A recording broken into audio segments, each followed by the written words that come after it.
So, hello, friends. It's the 21st of September, uh, 4 o'clock in the afternoon in Thailand.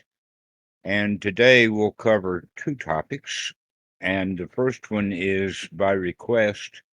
The theme can be titled Time Structuring. Now, the term time structuring comes actually from Eric Berne, who was a student of Freud, and that he was the one who came up with the system of psychotherapy called transactional analysis. And so his time structuring has to do with how people structure time socially with each other transactionally. So that's the first thing that we have to understand is that basically it's all psychology, and that we could say that while Eric Berne talks about how people structure their time in order to deal with society, the Buddha teaches how to become free from society so that we don't have to structure our time so much around it. But it's good to at least know in concept what these things are. Now, the first one on his list is called withdrawal. Now, withdrawal actually means that someone is in the group but is not paying attention to what the group is doing. He's withdrawn. The second is ritual. Now, ritual behavior can either be informal or formal behavior. Most of the time, we mean informal behavior, ritualistic, would be like saying, "Hi, how do you do?" Or the ending of a conversation, we say goodbye or we make some statement to say that it's ended.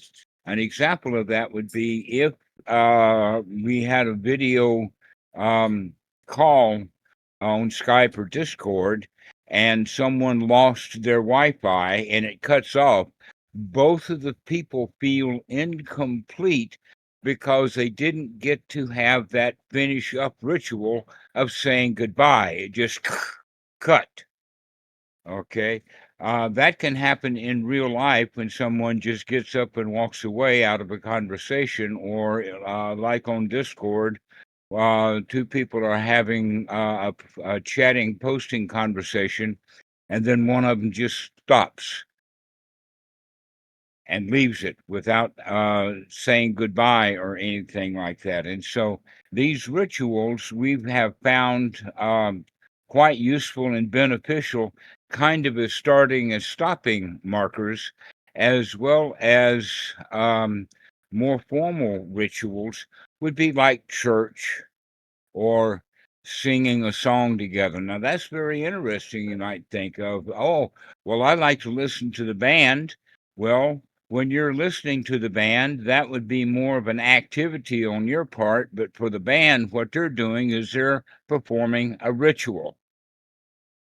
Why? Because they do the same thing over and over and over again, expecting new results, which I have heard, in fact, is a definition of insanity. Doing the same thing over and over and over again, expecting new results. And sometimes they get new results, but often they don't. So um, the third one would be considered a pastime. Now, some of our rituals can also be considered pastimes, but it's basically just kind of chatting. The fourth one would be considered an activity to where people are, let's say, moving lumber, building a house, cooperating on a document, working together, a quilting party. then would be a combination. I don't know if any of you know what a quilting party is. That's when, in the old days, the ladies would get together bringing all their scrap cloth, and that they would make a pattern and then do a quilt according to that pattern as a group activity. But while they were doing that group activity, there would still also be a lot of uh, inconsequential dialogue that we would call a pastime. And then the next one that Byrne has on his list, the fifth one, is called game playing. And he was the one who was most famous for having games that he originally considered psychological one-upmanship. Number of games would be let's pull a fast one on joy, or drunk and proud is a bar one. Another one would be playing the game of blush, or I bet you can't help me, or yes but.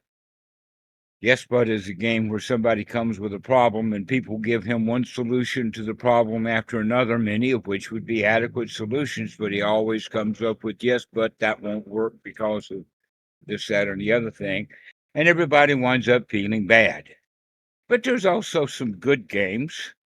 That in fact, when Eric Byrne was going to publish his book, the publisher didn't want to publish it because he had no good games in it. All he had was psychological payoff games. And so he invented the game of um,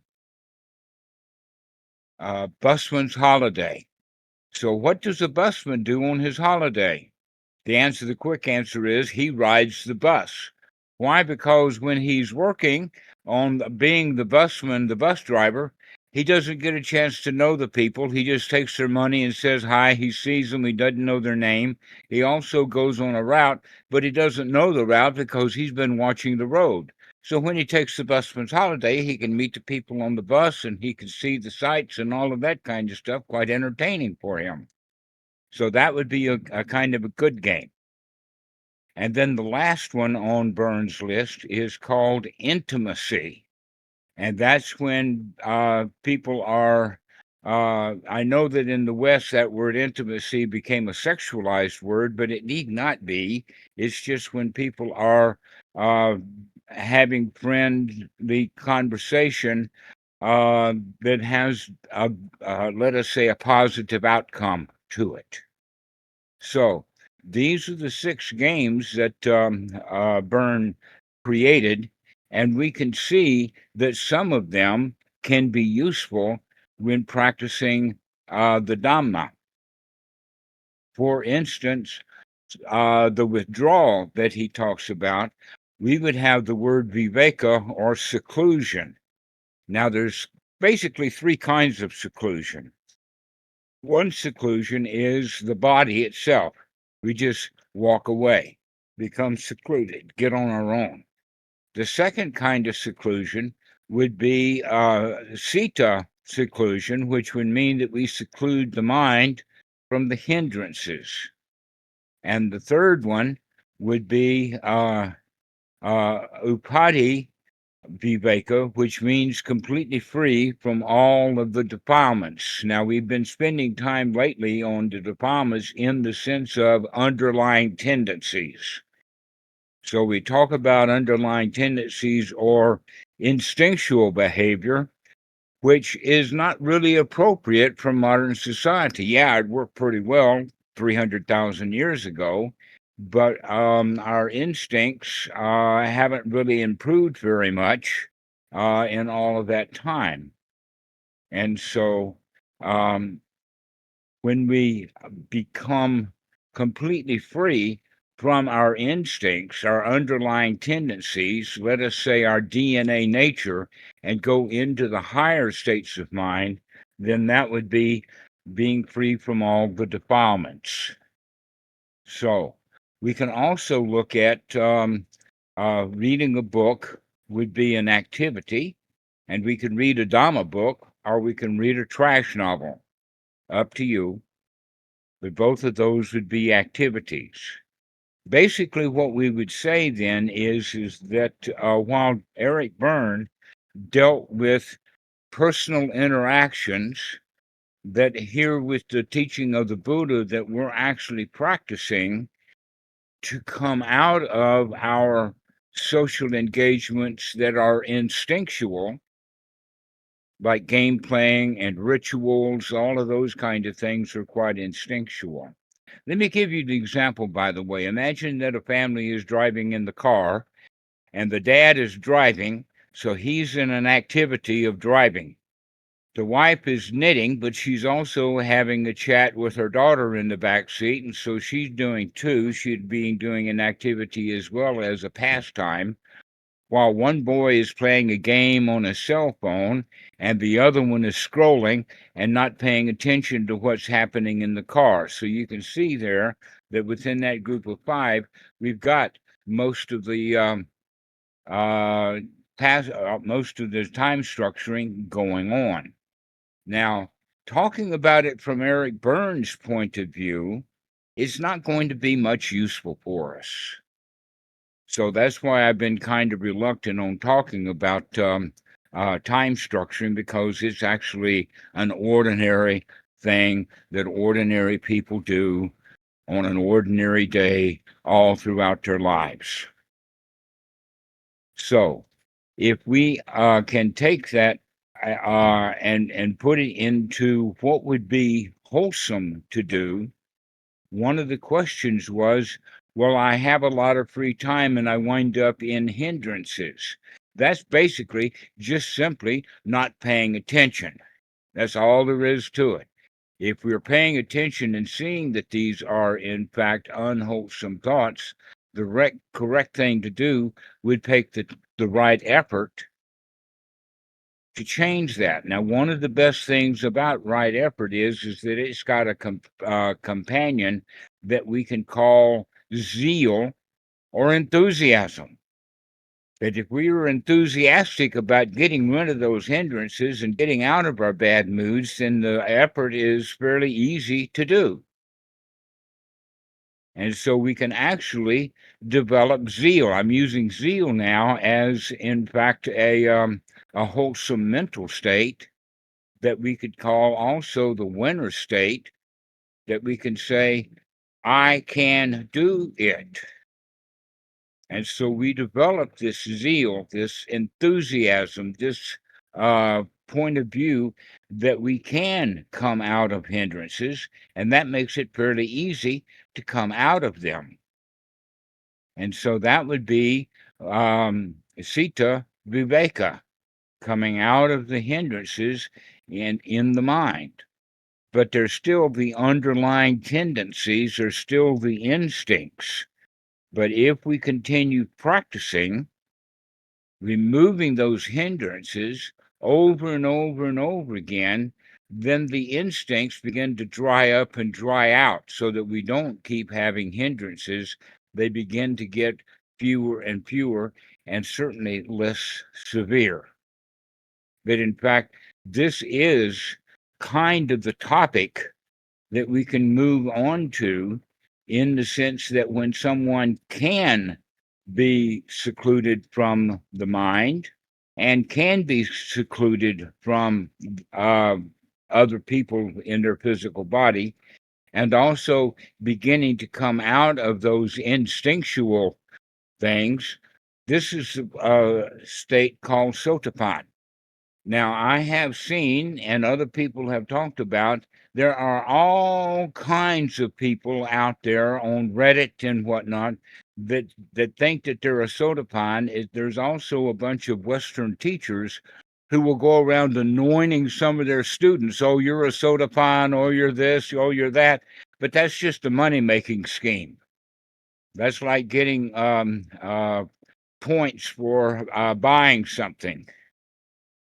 And you get brownie points for or chips or coins or whatever because you do a review.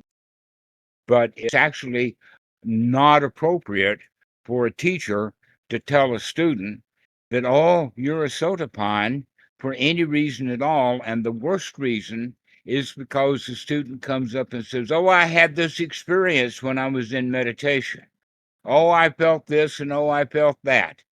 Well, guess what? Experiences are cheaper than a dime a dozen. All of you right now are having an experience. I'm having an experience. Experiences are cheap. They're happening in the now all the time. The question is, do you have any choice about what kind of experiences that you're going to have? Because in the example that I was using, that the student goes to the teacher and says, I had an experience. Basically, what they're saying is that an experience happened to me that I had no control over, and I got a whoop-de-doo feeling about that experience, and it must mean something. And so the teacher goes with his shakti pot and says, okay, you're a sotapanna. All of that, in fact, would be put back into the realm of what we were calling ritual. That's got no real value to it at all, other than bragging rights. So let's talk about what really is then a sotapanna, because there's suttas about it, and there's one sutta that really goes into quite a lot of detail about what it actually means. This is sutta number 48 in the Majjhima Nikaya, called the Kosambian Sutta. And that in this sutta, after some preliminary things, the Buddha begins to talk about what are obstructions of the mind, or what are hindrances. And then he makes this statement that when the student comes to the point that they know, without a doubt, they know that no matter how much hindrances there are in the mind in this moment, he can come out of it. He can come out of those hindrances and become free from them, wake up, look at reality, and see how things really are. That in fact, hindrances are in all cases as just merely a story that we make up. Basically, you could say that it's game playing on the inside. How bad do I feel? Oh, well, I can think of something and then feel even worse. Let's see how bad a story I can tell myself and see how bad I can feel, would be the way that hindrances. But when you can see that, when you have that zeal for practice, then that confidence. The Pali word is sada, and the Sanskrit word is shraddha. That confidence, that zeal, that I can come out of this. And this is a skill that can be developed by how? By coming out of hindrances over and over and over again. And we can do that by gladdening the mind, can throw out those unwholesome thoughts and bring in wholesome thoughts. In other words, we stop that game and start having a different kind of game, a wholesome game of how good can I feel? And then you talk yourself into feeling really good. In other words, by doing this, you're beginning to control the mind, and you're controlling your attitude, and also learning to control your feelings. Instead of just having any old feeling that comes up, you can actually learn to control how you feel so that you can feel the way you want to. So, Catherine, right now, how would you feel if you could feel the way you wanted to feel? Fantastic in a peaceful kind of way. Do you know that you just made yourself feel that way in order to describe it? It feels Mhm. good. Yes, that's one thing that most people are never taught. They don't understand that we have full control over the way we feel. We have full control over the way we feel. But when we're in the habit of having really bad feelings, then we want to promote that. Then, in fact, we create a view or an idea or a concept. This is just how things are. But when we have that zeal, when we have that winner's attitude, we can see that whenever a hindrance comes up, I can change that. I can change it right now. I can come out of it and feel the way I want to feel. This is called the first knowledge. It is also in this same paragraph, it's called noble. It's the first knowledge, the first step. And in fact, you could think of it as the first step of nobility or the first step of sotapanna. Because sotapanna, like all of the many things that the Buddha has, is having both a beginning, a middle, and an end, or it has the path and the fruit of the path.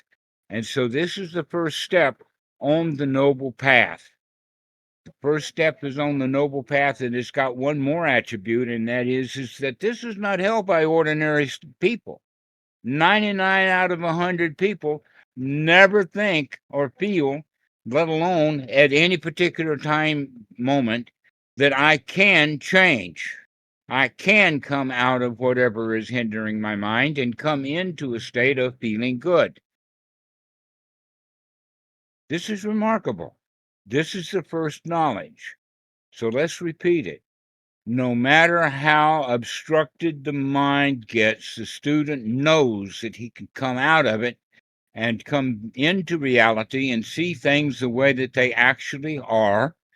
This is a state that the first step of nobility. This is part of the noble path, and this is not held by ordinary people. But this is just the first step. But that is the first step.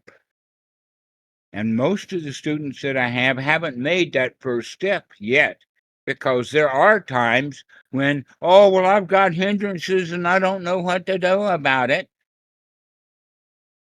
And you do know what to do about it. As soon as you see that there are hindrances, you stop it. You come out of it and you say, aha, I can see those hindrances and I can come out.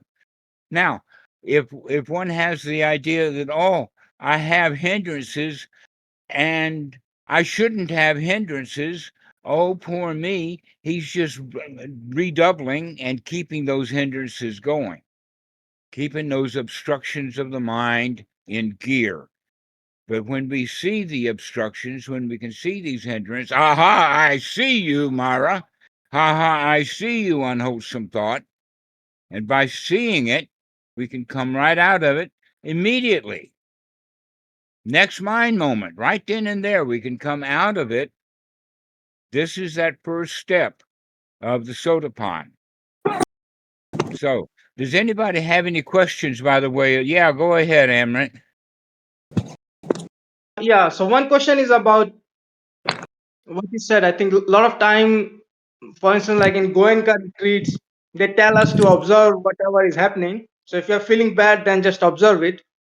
But I think learning from you, what I understand is actually feeling bad is something we are creating, right? Yeah, It's a mental activity, right. and I could it's not go a off reality. on I could go off on a long tirade about the word vipassana in this case, because the word vipassana, by the way, does not appear uh, hardly ever in the suttas, but the word vipassati, in the sense of a verb, means actually clear seeing. And the part about the clear seeing is to see clearly that it can be changed. But insight meditation is just seeing how dirty it is without doing any change. So they're not actually practicing what the Buddha taught. Vipassana meditation practitioners are not going to get very far. The only sotapanna that they'll ever see is that when their teacher bestows it in a ritual for them. But they're still ordinary people because they haven't come to that point of seeing that no matter how obstructed the mind is, I can change it and I can come out of that. So you can say then that the teachings of the Buddha is a change model. And Goenka's model is not a change model. The Western meditation teachers, their insight meditation, the Vipassana meditation, the noting methods are not change models. because they leave out that important point of the right to noble effort. Yeah, I just was watching a interview of Goldstein. I forget his name, the first name. I think he's one of the Joseph founder of Goldstein. Joseph Yeah, Goldstein. Yeah, he and he has was talking some. about mindfulness. So and it was interesting actually. Because I think what you are doing is you have three things. You have sati to remember, to look, afterward to investigate, and then to make an effort to change. And I think what he did, he used the word mindfulness and he overloaded it with many terms. He said, okay, mindfulness is looking, but also it means non-judgmental. And he was also saying that it should be free from craving and aversion. And I think this is a bit of a confusion, right? Because when I was doing like Goenka method, I was always thinking, this is mindfulness, this is not mindfulness. All right, But it's a this is just major like, confusion. yes. And it's the major problem with what we would call Western meditation, especially those that talk about having retreats. The Buddha never had, there was no retreats in the time of the Buddha ever. In fact, the first retreats that I know of happened in the 1950s, and they were for lay people in Burma. And that's where this tradition got started with U Ba Khin, and Goenka was a student of his, and that they say that this is what laymen should do because they are not up to making a change the way that monks should be able to make a change. That's not true. Anybody can practice. In fact, the students of the Buddha who were laymen, and he had more lay followers than monastics, and that he also taught them the Four Noble Truths and the Eightfold Noble Path. Go ahead, Agnes. Thank you. I have a comment or whatever. For me, I think it has been a lot about seeing how stupid I have been. And that's been quite a humbling, or lack of a better word, experience. Then it really came to me, oh my God, what am I doing, kind of. And there's a liberation in that. Yes, with the also accompanied thought of I have to get out of this. I've got to get out of this. Uh-huh. Just like you were talking about at one time that in the alcohol, you finally came to the point, I've got to get out of this. Yeah. Mm-hmm. Okay. That's what I mean by the zeal. That's that when we have that attitude, I've got to get out of this shit. Yeah, Only I don't then, have to. Yeah, I don't have to do it anymore. It's like, right. yeah. It did its job. Yes, exactly. Yeah. Uh-huh. And so now a more gentle right effort, almost energetic. See, in the beginning, right effort often is not enough. And in fact, we put a lot of ego in it. But when we bring this zeal, this attitude of, I've got to get out of this, that's what then gets the right effort working. And so when we begin to see these hindrances that put us into a bad mood, we've got to get out of those. Then that means that we can now start taking the right effort right then and there to get out of that feeling, to gladden the mind, to brighten the mind, to change our attitude. Okay, so this is the first step of sotapanna. Let's talk about the others. The second step of sotapanna actually has the word samatha. This is the first place and one of the most important places where samatha is actually used in the suttas, to where vipassana is quite rare, hardly ever mentioned. Now, the important point would be that samatha and vipassana are the same thing, and they worked together. Let us say that the example would be taking a photograph. All right. if you've got a camera in your hand and you're waving your hand around with that camera, is that camera going to get a good shot? Or are you needing to hold your hand still? Or better still, put the camera on a tripod to steady the camera.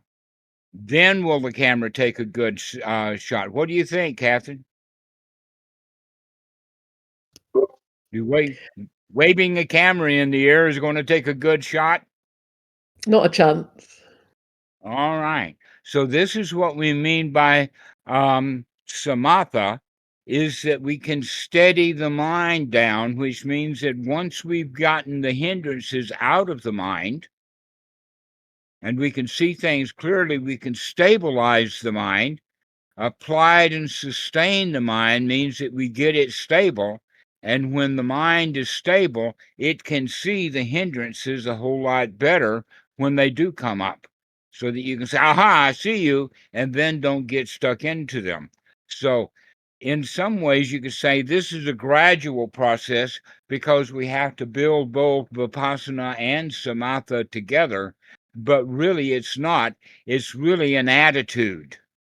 If you have the attitude that you can come out of this, no matter what the obstruction is, I can come out of it, that's that zeal. And that in many cases, it can also be stated, I've got to get out of this. I can get out of it. I've got to get out of it. And that zeal then brings us to the point of being able to get out of it long enough to steady the mind so that we can see things the way that they really are. Now, the third knowledge is after we practice this quite a lot, we begin to see that this method that the Buddha has, this Eightfold Noble Method, especially the first parts of it, of remembering to look and then to change. Remember to look to change, and that brings up that zeal so that we have remember to look to change and to congratulate ourselves. Well, I can do that. This brings about the unification of mind. And when the mind is unified, in those moments when the mind is unified, the mind is free from defilements. It doesn't have underlying tendencies bubbling up. So once we can do this often, we begin to say, I've got the path. Without a doubt, I know what I should be doing moment by moment from this moment forward into the rest of my life. This is my life's plan of be here now happily.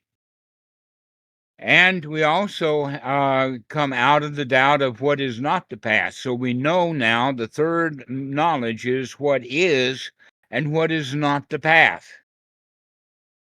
Basically, what this actually means is that we're changing our old views.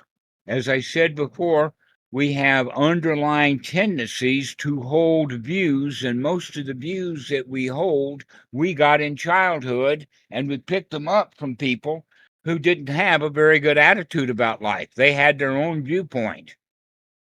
Like politics stinks, and so does the garbage.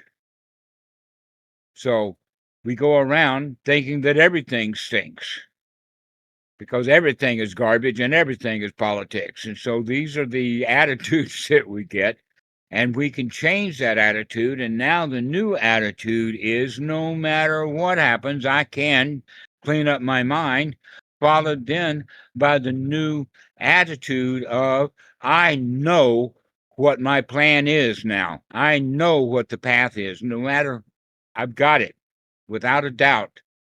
This is how we do it. We apply the Eightfold Noble Path over and over and over again. And every time we do, we come out of those hindrances, those underlying tendencies. So this is the third knowledge that is noble. It is a step on the path.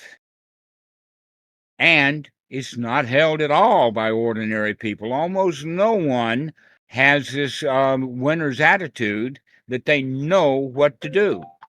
Almost all the people that you want are still looking for help someplace. They need help from a doctor. They need help from a psychologist. They need help from some guru, some teacher. But when we come to this step of, I know what I need, and I need to follow the Eightfold Noble Path right now. So, the fourth, does anybody have any questions about that? All right, so the fourth knowledge. The fourth knowledge actually has a little story about the ceremony or the ritual of Paddy Monk, where each individual monk, especially the younger ones, the elder ones have already done it amongst themselves, but when they go into Paddy Monk, the elder monks are sitting at the door, and the young monks come up with a ritualized way of confessing, of getting it off our chest. Whatever I've done wrong, I get it out. Now, this actually has a better usage for it in the sense that when you can see that hindrance, when you can see I've got to get out of it, instead of, oh, poor me, I feel so bad, I wish I could feel better, into actually seeing, aha, I see that, and I can change it. That's what really the confession is for in the Paddy Monk. It's to rid yourself of those things that you have done, the inappropriate behavior. We can see that, make it public, and get rid of it, so that we don't have to confess the same stupid things over and over again like the Catholics do. Got a joke about that. And that is that the young guy left the bar and went down to the confessional booth and confessed to the priest, oh, I've been a bad boy with all the ladies in town. And the priest, he started probing and probing, and he says, wait a minute, who? And the guy says, oh, I couldn't possibly say who it was. And so then the priest says, well, is it Susie down on Fifth Avenue? And he said, no, wasn't her. And then he says, well, was it Maryland on Sixth Avenue? And he says, no, it wasn't. And was it Jane on Seventh Avenue? And he says, no, it wasn't any of them. And says, well, who was it? And the guy says, I can't tell you, priest. And the priest got angry and stopped the confessional. And so he went back to the bar, and there his friend says, how did your confessional go? And he says, I'm not sure about how the confessional went, but I've got 3 new leads.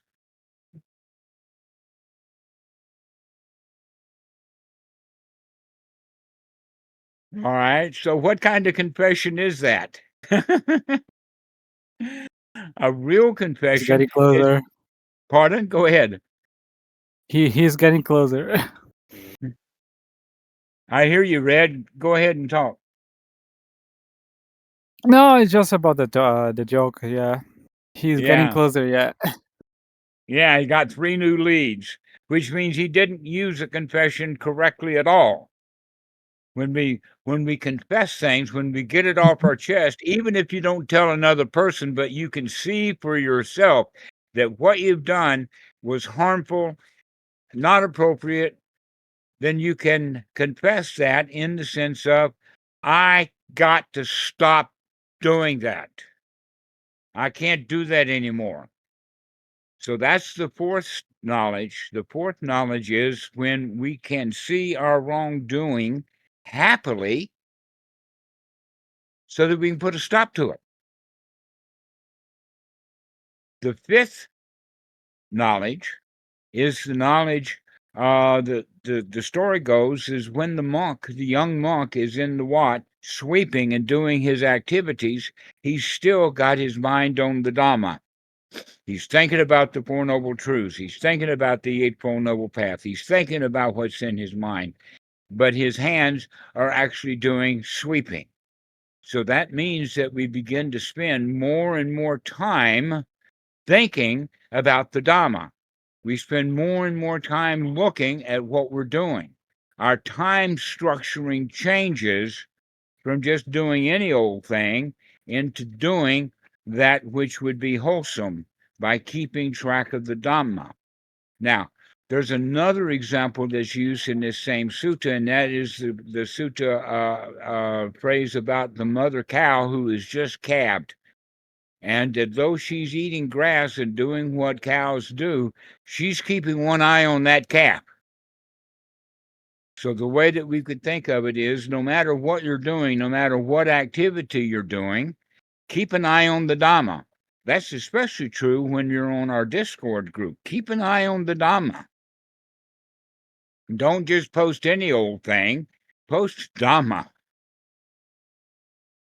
All right. So the sixth one actually comes back to that first one about zeal, and now we're changing it into eagerness or enthusiasm, when you become completely enthusiastic about the Dhamma because you've got it on your mind all the time.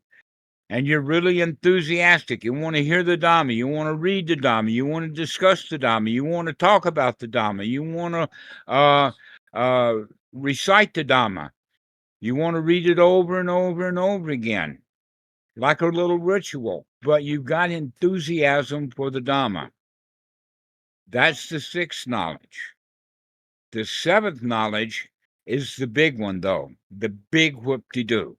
And that is that one becomes delighted with the Dhamma. Wow, there is nothing really else. I mean, this is it. I've got it now.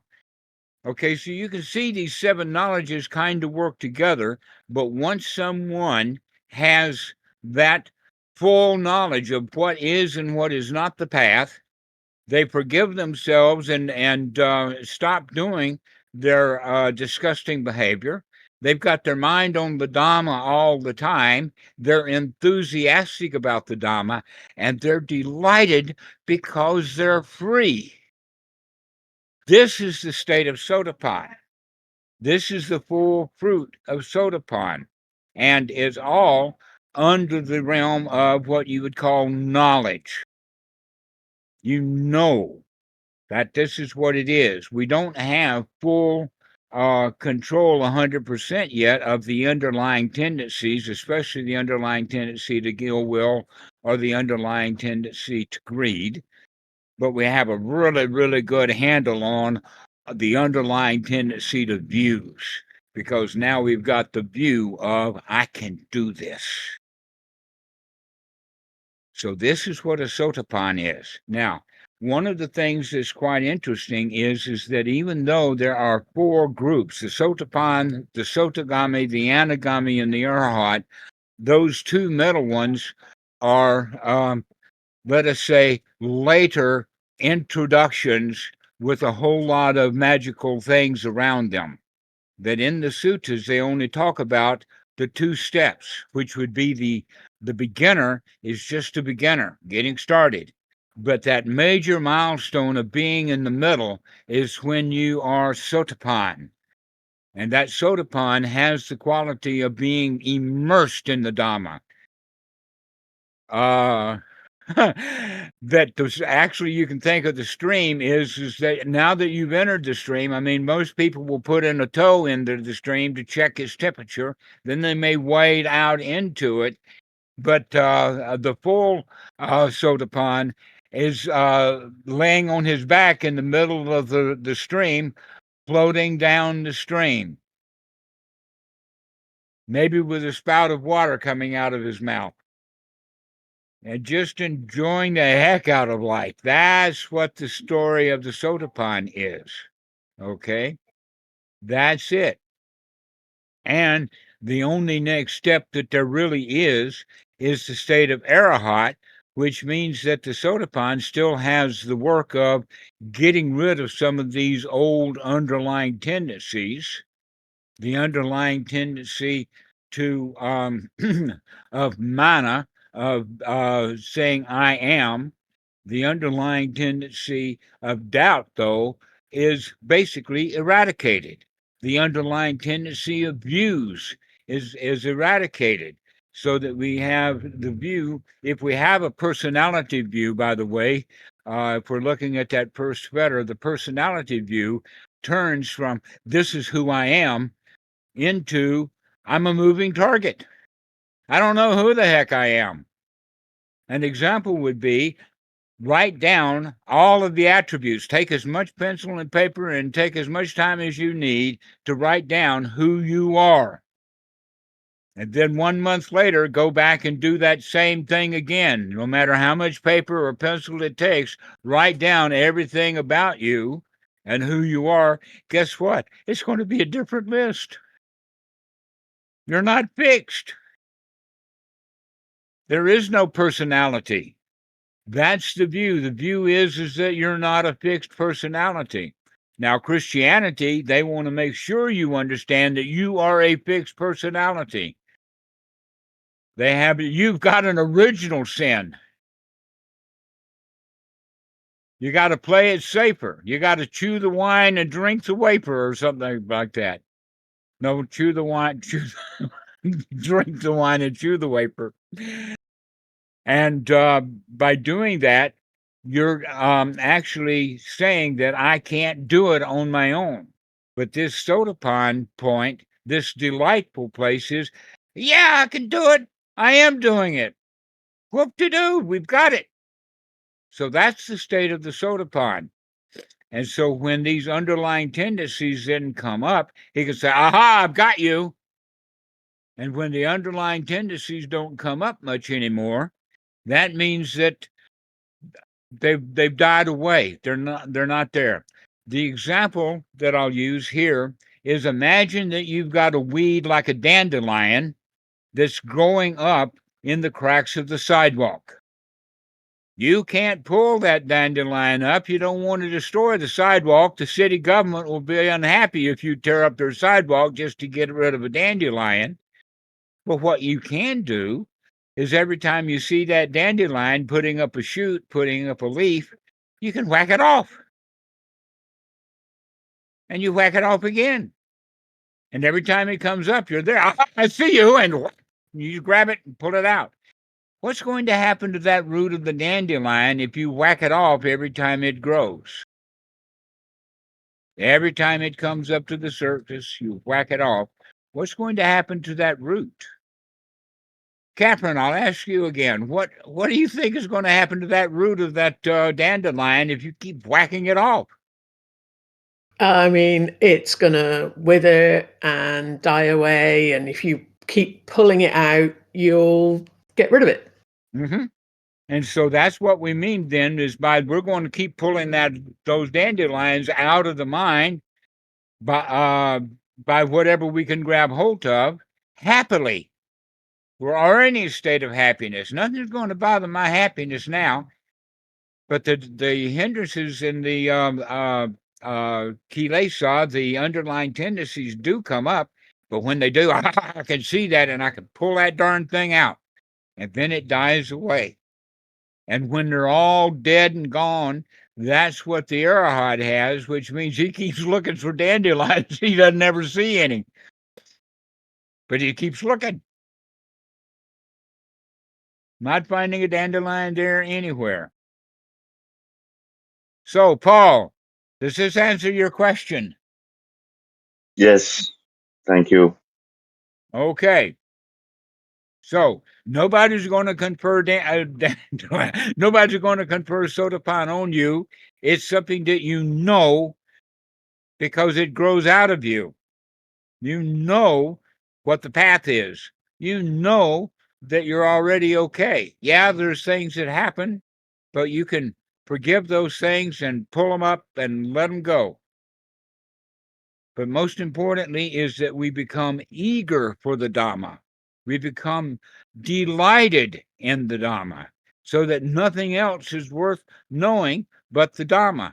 So back to the beginning of it, we could say then that Eric Berne's time structuring really has not much value for us anymore, because the way that we structure our time is always in happiness.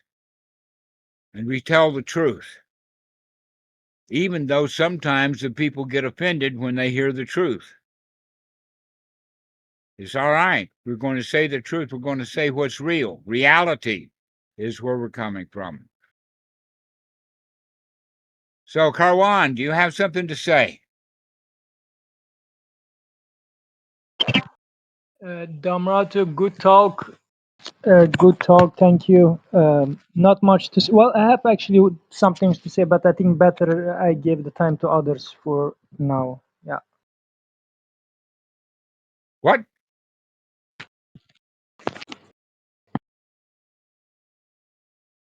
I didn't catch that. Mikey, can you help me? What did he say? Oh, Carolyn. Dhammarato, can you hear me right now? Yes, I can hear you, but don't talk Yeah. too fast. Old Okay. ears don't hear good. Oh, so yeah. Well, thank you. Nice talk, like always. Well, I have something to say, but I'm not sure if it is very related to this talk. So I better maybe we chat in the group chat instead of here. So I will give the time to someone else who has a more, something else to say. Yeah. Well, now you've whetted our appetite and you won't serve us the meal. Well, my question is, I will just ask you whether if you have time to answer it, otherwise other time. My thing is, I care too much. I found out actually basically that I just care too much. I give too much of damn to, and how do I start too much? How do you stop clinging so much? Caring. I care too much. Yeah, I care too much. I care too much about what I think is truth. What I think is truth. And all I right. still So now that you know that right. Guess what? Being right doesn't help anybody. Every argument, and there's been hundreds of millions of arguments in the past several hundred years, and every one of those arguments is held by two people, both of whom think that they're right. Is that not correct? That's correct, but still, I think it's good that some things are still on others, and that still otherwise, so I should just have no opinion and nothing, and just shut my mouth and accept everything the else. goal then is to not have an opinion. As I've said before, I don't believe in beliefs. I don't have opinions. I have observations. And sometimes the observations are different than other people's observations, and that's okay.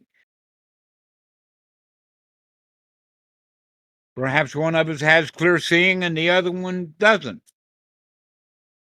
But there's no reason to argue with that. So the important thing is don't cling to views.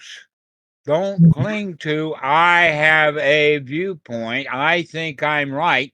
When you see yourself doing that, you can say, aha, I see that too. Because that's a view. Yeah. That's actually, it winds up, as you can tell over and over again. I've seen you be able to tell that when you hold views, they hurt. Views are like a hot potato. They burn when you're holding views. They burn when you get into arguments with people. Yeah. So I feel you can that. say that there's levels. Yeah, so there's levels of truth. You're right, which means that there's different observations. The problem with views is that they're always old views and not new views. They're not new viewing. They're old views. And so we can begin to say, all right, I'm not going to hold old views anymore. Let's have some new views based upon viewing. Let's look. But don't come to a conclusion, because that conclusion is going to change by the time you get it fully recorded in the mind. I know this, and then it changes. Just like I said, you're a moving target, so is reality. That comes under the statement the Buddha made of anicca vata sankhara. Everything is changing. And if we can watch it change, we'll be happy. If we say, "Oh, I've got this view that it should not be that way, that it changed that way, I don't like it," now you're harming yourself.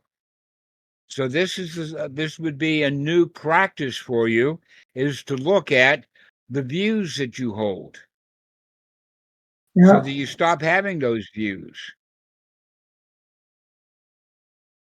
That would be an easy way to do it, is, aha, I see, I've got another view. Yeah. I Yeah, but I have the feel, view that those monks bow and scrape, and I don't like them bowing and scraping. yeah, you know, I feel like if I truly give up all the views that I have, like I would lose all control that I have on life like that. Okay. And Yeah, and I that don't see feels any scary. I think. disadvantage yet. Well, that Actually, feels scary. Yeah. if you give up all of your views, that means that in a new particular situation, you can now observe directly, so that you can be in control based upon new information. That in fact, those old views were not allowing you to be in control, because you were holding old views in a new situation. So give up on views. Yeah. I will practice being more aware of it. Yeah, and letting Yeah, them go. practice Yes. on looking at those views. Grab hold of that view and yank it right out. It's just an underlying tendency. It's just an old habit, an old instinct. Actually, I'll make this point about it, is that how is it instinctual? It's instinctual. Probably you've heard about the territorial instinct. Well, now a dog has a territory. A chicken will have a physical territory, their pecking place. Dogs have a territory, and they go and they mark it with urine and whatnot. But humans have evolved a bit. We don't hold territory like so much anymore. Our territory is more mental. Our territory is the views that we hold. Our territory is like, I'm a member of this party or that party. I'm a member of this religion or that religion. I'm a member of this group or that group. Any of those kind of I'm a member of or I identify with, that's just an old view. There have been people, let us say, that have been voting for the Republican Party for the past 50 years. And the Republican Party that they started voting for and had been voting for years doesn't exist anymore. It's only the name. And so they'll vote for the name without even recognizing that the party that I want to vote for doesn't exist. They're just holding a view. So, in that regard, are they actually in control? Not a chance.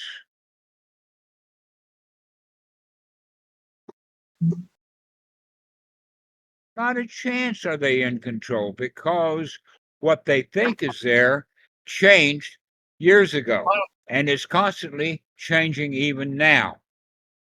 Not the same as it used to be. So let's make a thorough investigation of what is, and then another investigation, because what it was when you observed it a moment ago, it's already changed. Things are moving pretty fast. So let's not cling to views. Let's not hold opinions. Let's not believe things. Let's observe, analyze, check it out. Yeah, and that part Do is so really happily. difficult for me because I still do believe that there are things like truths and some things are like obviously better than other things, and that makes it then for me very difficult to basically distance from that or just say okay, everything is basically Yeah, relative, all the opinions are relative, and everyone is right, or today is right and tomorrow wrong, or vice versa, and I know, but that was part of the training that you went through. And truth is a moving target. Can I speak on that? Pardon? Can I speak on that? Yes, go right ahead. Well, one thing that's being trained is like habits of mind. And so if Karwan is developing one habit of mind versus another, and the habit of mind that you're speaking about, let's say, is the Dhamma. So perhaps Karwan can trust that his habits of mind that he's developed will guide his perception of reality. So when he speaks, although it need not be a preformed opinion, it's more likely to be in line with something very important to him, which let's say would be Dhamma. Yes, that's a good point. And I'll rephrase it in the sense that, Karwan, the only thing that's important enough to really investigate is the Dhamma. And all of your views and opinions about what's right and wrong is just old crap that you carry around and you stab yourself with it. Yeah. It's like a hot potato. Or another way of thinking about it, it's mud. If you've got a mud ball out there, a true mud ball, it's really a real true mud ball. If you're going to throw that mud ball at somebody, you're probably in the process of throwing it, you're going to get muddy. Yeah. Can I say one more thing, maybe? Yes. Okay, so another thing is perhaps the view is I must speak on this subject to this person or even to myself now versus not having the need to speak on it necessarily. Like that there's a context. There'll be a time to speak on it and kind of put the observation out there. But maybe there's other times where you can enjoy freedom from an argument by not having the need to speak it out. That's right. We don't have to. And so that would be a view. The view is, I've got to say something about this. No, you don't.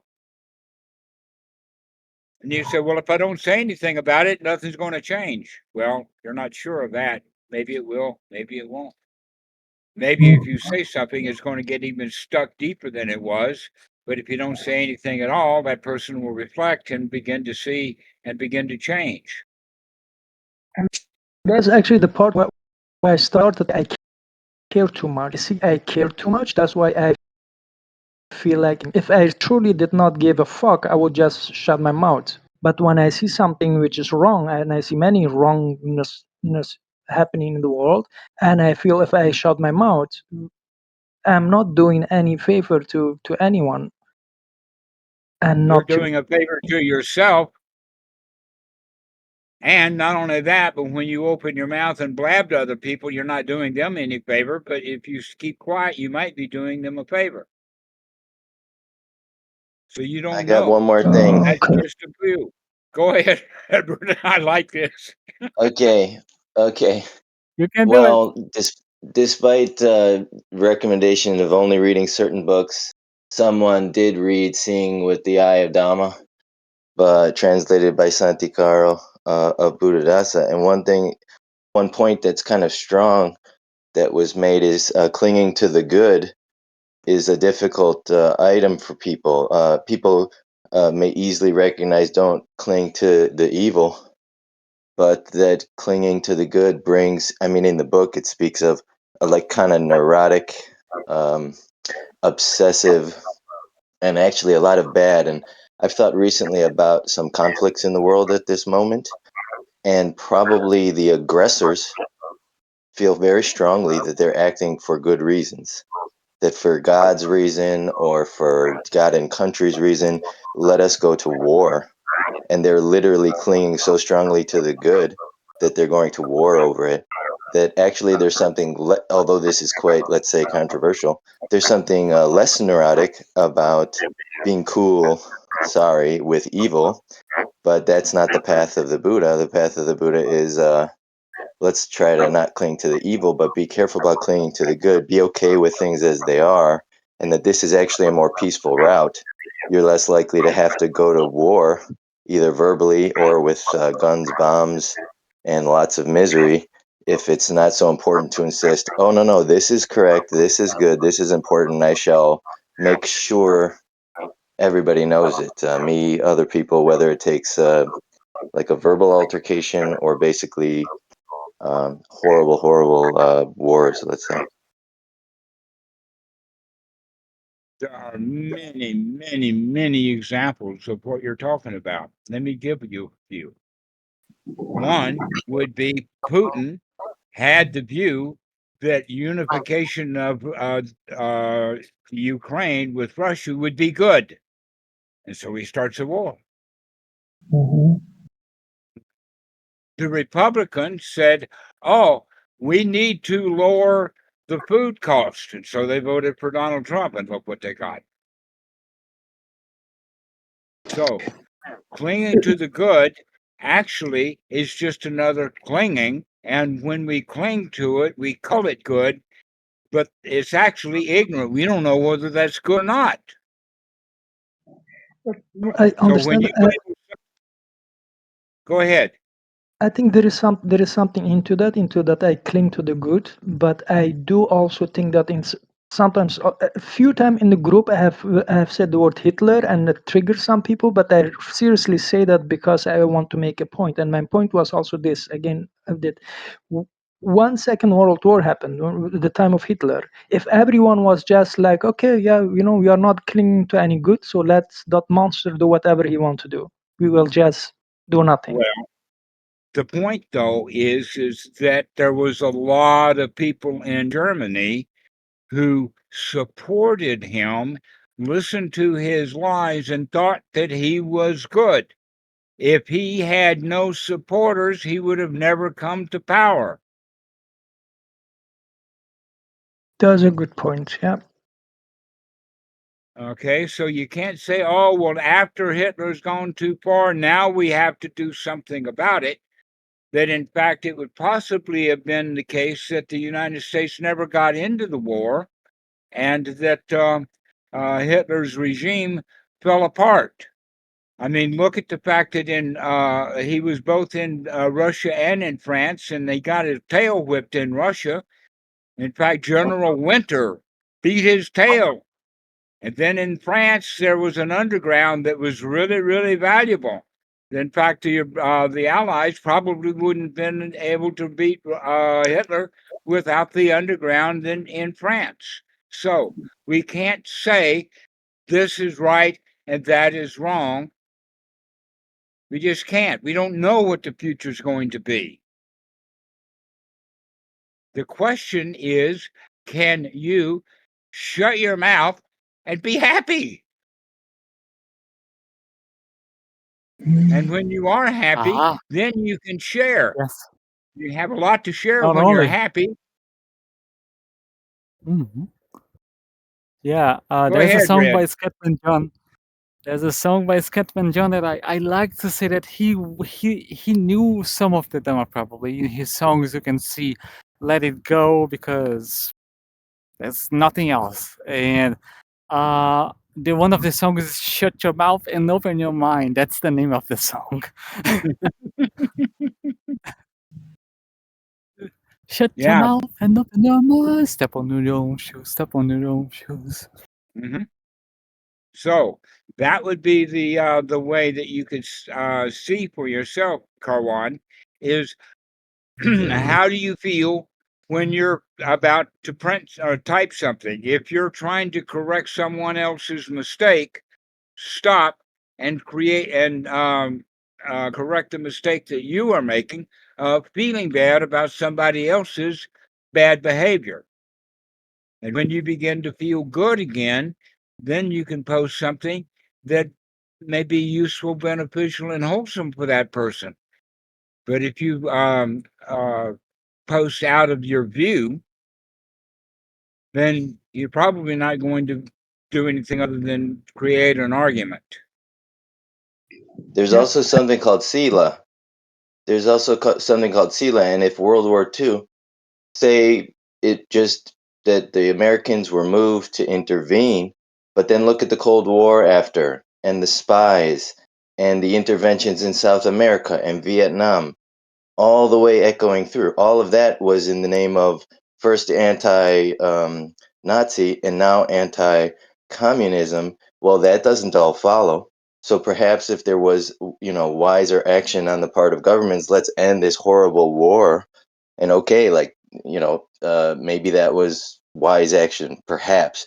But then look at all the things that continued because of well-developed viewpoints that are further and further away from protecting individuals who are being grievously harmed, like by others. That's an important point, but we can go a little bit further to recognize there have always been wars. Around the turn of the century, 1899, Spain and America, but there was other wars going on at that time. And then there was hardly nothing happening other than war until it got big enough to be World War I. But when World War I was over, it wasn't over. Yeah. And so it went into the 30s, and then it's all. So as always, you're always going to have people, Karwan, who have attitudes about they know what's right, and so we can't use the world as a good example, because there's always wars and rumors of wars and bad behavior and whatnot. And almost all the behavior, all that bad behavior has been done by politicians. Every one of them thought that they were right. Every one of them. Hitler thought he was right.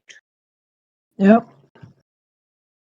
Okay, so when you get to the point of saying, I'm right about this, that's the time to recognize maybe it's time to shut up. I'm not sure. You've heard me say that many times. Stay with that phrase, not sure. Because we have that underlying tendency. We have it as an instinct, as part of our DNA nature, to think that we are right. We hold views, we hold opinions. And the antidote for that is that little phrase, I don't know, not sure. Let's take a moment, let's reinvestigate, and then investigate again because we're still not sure.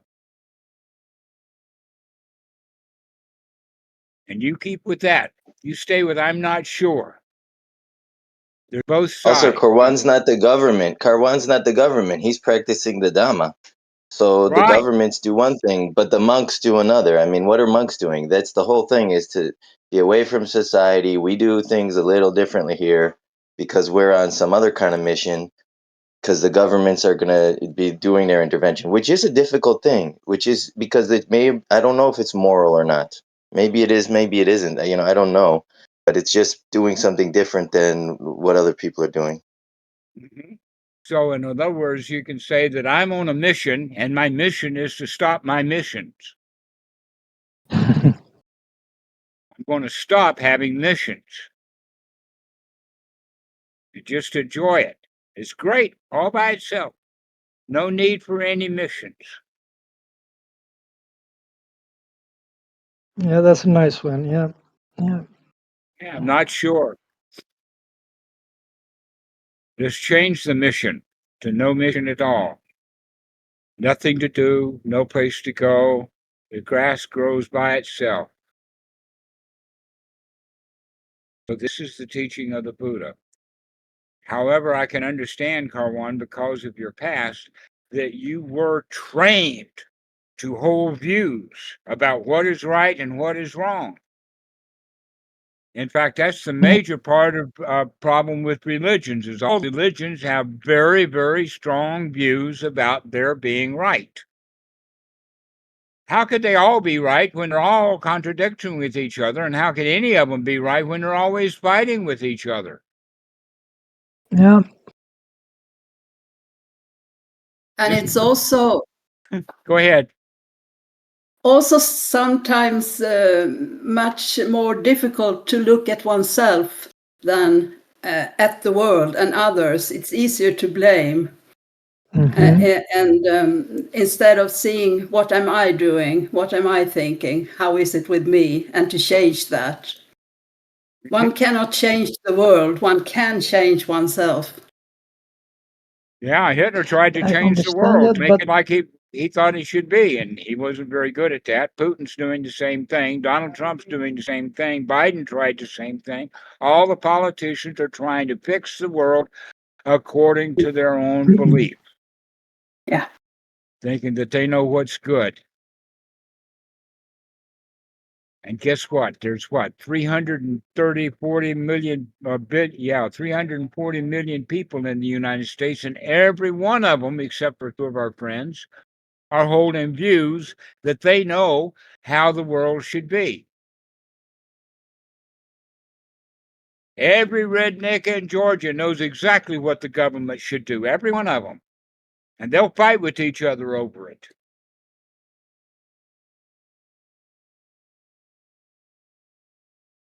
And every redneck in Texas will fight with every redneck in Georgia over how things should be. That's clinging to views. It's part of our nature to hold views. Actually, there's a reason why we do that.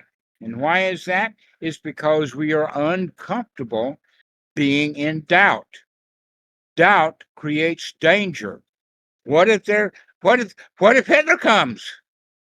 So let's work with this in the sense that having a view or a doubt or an idea about how things are going to be is not going to eradicate the doubt.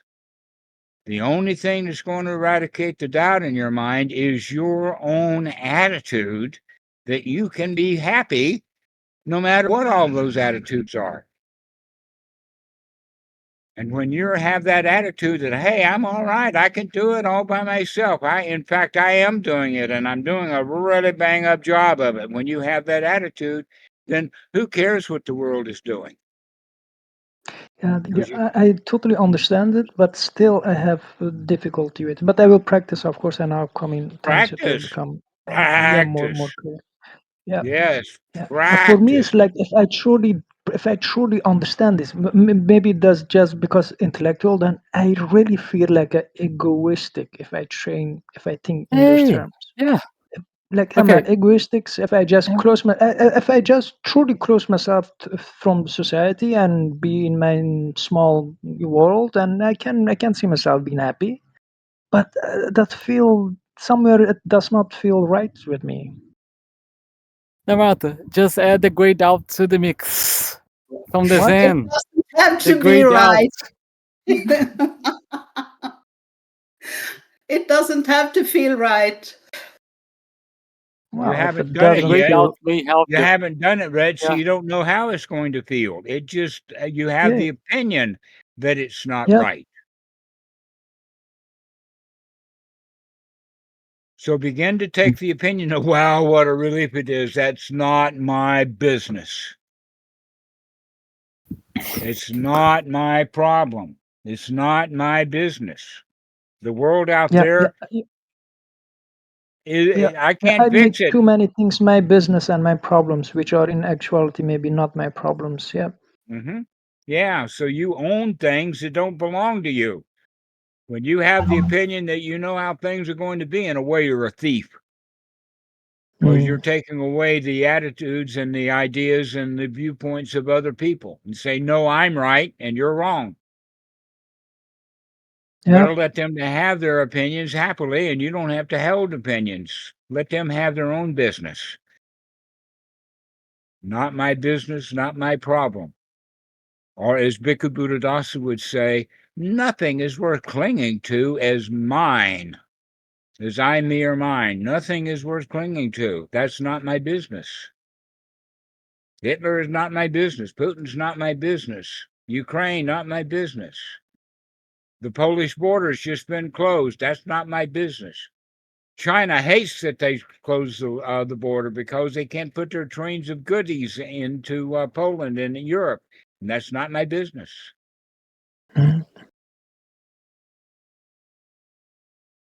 Isn't that marvelous?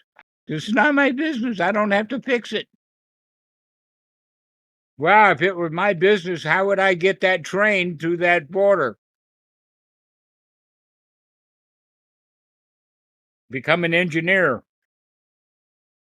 toot my whistle and rev that engine and run right through that barrier and get it all blown up by somebody who thinks that they've got the business of shooting a train that's running through the border.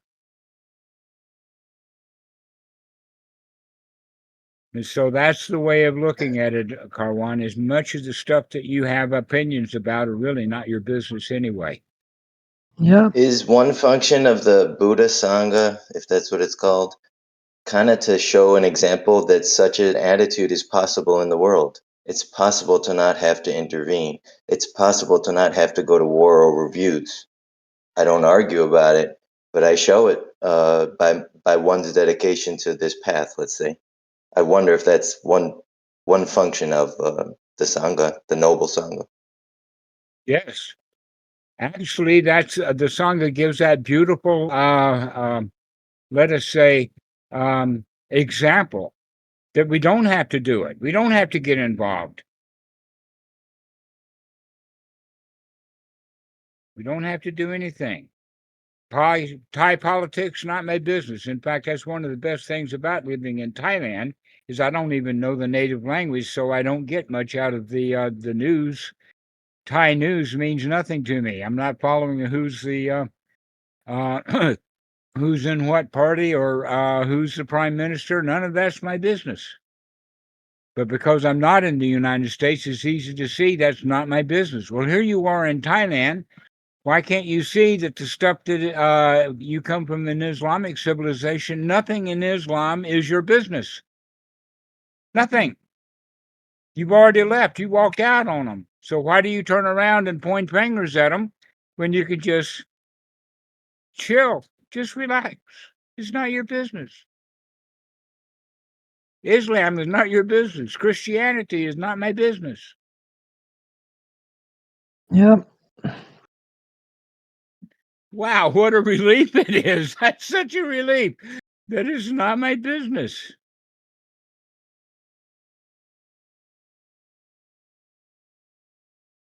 So, Caroline, it's early for you. What do you think? Is it your business?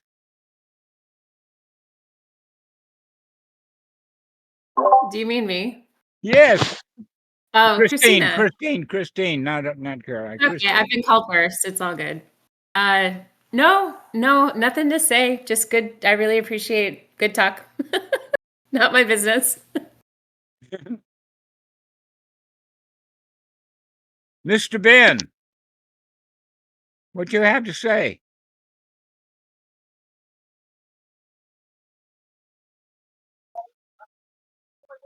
So, thank you, Dhammarato. Not much to say. All right. So it's not your business, huh? Definitely not. How about you, Paul? What do you think? Good talk. Not my business. And the only thing we can handle is what is coming through the senses, six senses right now. And that makes it easier instead of a whole big world to handle. All right. How about you, Red? What do you have to say? Despite being none of my business, I observe that maybe Carwan will like the music I post on the chat. I may be wrong, and it's fine. There's nothing special at it. We're just celebrating whatever, because we do the wholesome whatever else. Well, like there was me and Krishna were actually just we had a meditation place for basically a year. It was like 2 days ago. And yes, the laymen go and they get the benefits immediately. What else? But that's not important. Go ahead. It's fine. No, that's fine. It's fine. No problem. Not my business. No. What else? So, Krishna, do you have something to say?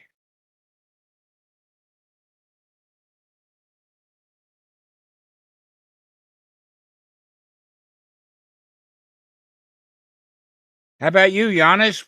Much of this talk was for you. Yeah, I appreciate the talk about time structure. I guess like right now we are doing the ritual to close the call, like a ritual of time structuring. Yeah, I enjoyed it. Thank you. Very good. All right.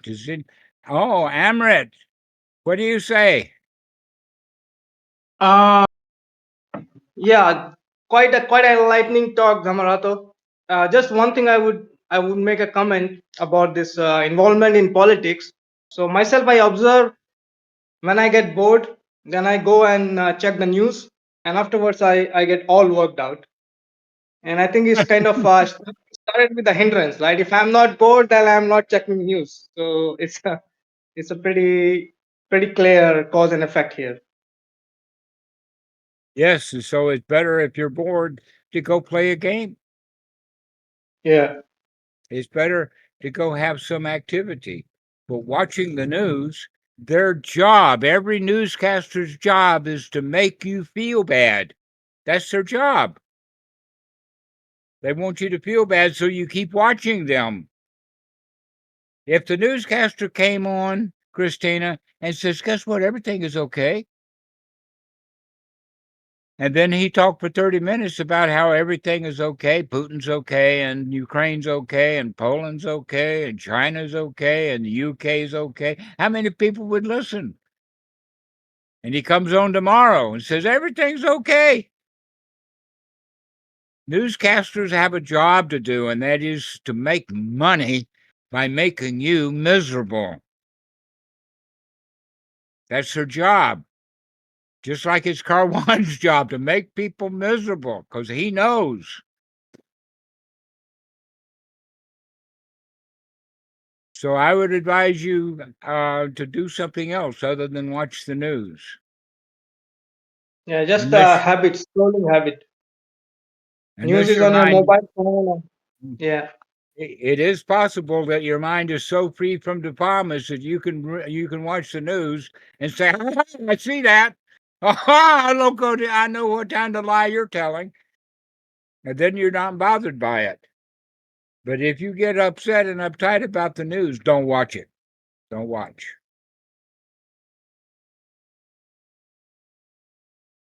All right. So, Mikey, why don't we take this thing home? Happily. Yeah, thanks, friends, for being here today. This is a splendid call. I would like to invite each of you to make friends in the Sangha and continue to do so. It can be really helpful. You know, we were talking about the importance of Sangha earlier on this call, and it can be really helpful to kind of have these one-on-one calls. In fact, I had a call with Eunice and another user earlier today, and it was a delightful call. And that's sort of maybe a soft goal that we can even have, is to have a call with another practitioner perhaps once a week, something like this. Yeah, it's a great way for us to reflect on the Dhamma. You can kind of practice speaking the Buddha Dhamma yourself as well, and hear it from someone else too. Yeah. Okay. So yeah, thank you very much, friends, for being here today. If you're watching this on YouTube, come join us on the Dhamma Friends Discord. There's a link in the video description. And yeah, feel free to share this video around. And you can also find these talks on Spotify, iTunes, and your favorite podcasting platform. Yeah. We haven't mentioned it for a while, but we do have a website, and that website is just chock-a-block full of all kinds of things that you don't need to read. We've got all the works of Bhikkhu Buddhadasa. We have audios of full retreats from both Santikaro and Dhammavitu, and some old ones from here. So we've got all kinds of things. We've got links to videos. We've got books that are in publication and all kinds of stuff that are all done through the website. It's such a big website that it'll take you a week or so just to figure out how to maneuver the place. So go have fun doing that.